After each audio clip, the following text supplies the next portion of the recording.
Les papiers, point très important. Alors comme ça, on est allemand? Oui, pourquoi? Ça vous pose un problème, ça? Ah, au contraire, en ce moment, ça m'intéresse beaucoup. Vos papiers, c'est votre multipass.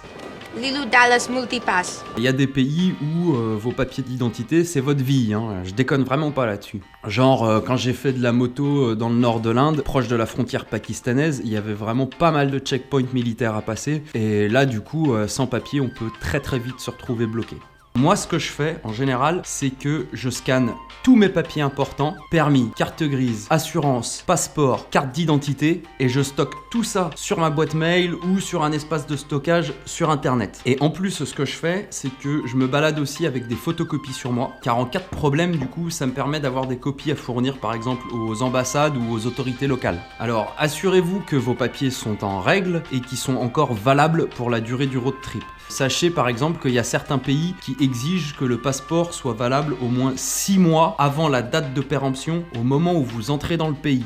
Pour conduire à l'étranger, demandez votre permis international en préfecture. C'est une petite formalité, ça coûte quasiment rien. En gros, c'est un petit carnet avec votre permis traduit dans toutes les langues. Si jamais vous louez une moto à l'étranger, ne jamais, au grand jamais, laissez ces papiers originaux au loueur. Vous laissez toujours une photocopie du passeport ou photocopie de votre permis. Si jamais le loueur il demande les papiers originaux, vous changez de loueur. Ensuite, il y a certains pays qui exigent des autorisations spéciales pour pénétrer à l'intérieur de certaines zones. Là, vous faites les demandes d'autorisation au préalable et vous faites la masse de photocopies parce qu'à chaque fois que vous passez un checkpoint, souvent on vous demande de laisser une copie de l'autorisation. Essayez d'estimer le nombre de pays que vous allez traverser et le nombre de frontières que vous allez traverser, car chaque frontière, chaque pays est différent et chaque frontière peut demander tout un tas de paperasse. Bon, par exemple, j'ai déjà traversé toute l'Amérique centrale en voiture et à chaque frontière, c'était totalement différent à chaque fois et à chaque fois, c'était une galère. Il y a des fois, on s'est retrouvé bloqué pendant 5 heures juste pour une photocopie qui nous manquait. Il fallait faire des allers-retours aux ambassades. Enfin bref, c'est bien de se rencarder à l'avance sur ce que les frontières demandent, sur ce que les frontières exigent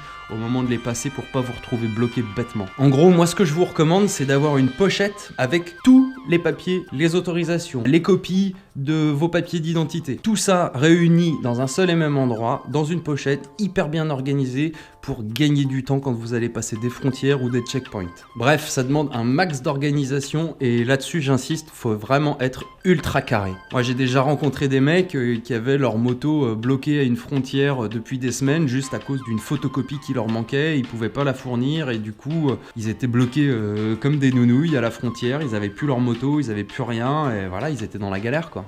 Checkez aussi sur votre assurance dans quel pays vous êtes assuré. Alors au dos de votre carte verte, en général, il y a la liste de tous les pays où votre assurance fonctionne. En cas de doute, n'hésitez pas à passer un petit coup de fil à votre assureur. Ça va vous permettre aussi de lui poser la question, qu'est-ce qui se passe en cas de panne dans ce pays-là? Est-ce que votre assurance prend en charge votre rapatriement? Est-ce qu'elle prend en charge le rapatriement du véhicule aussi, etc. Bon, et ben voilà, j'espère que tous ces conseils issus de mon expérience personnelle pourront vous aider à préparer votre prochain road trip.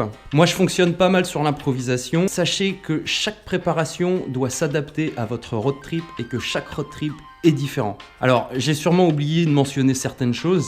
Du coup, en bas de la vidéo, n'hésitez pas à rajouter dans les commentaires les trucs que j'aurais pu oublier, les trucs auxquels vous pensez et ce que vous faites aussi pour préparer votre road trip. Allez, en vous souhaitant un bon voyage et surtout n'oubliez pas, c'est pas la bécane qui compte, c'est l'état d'esprit.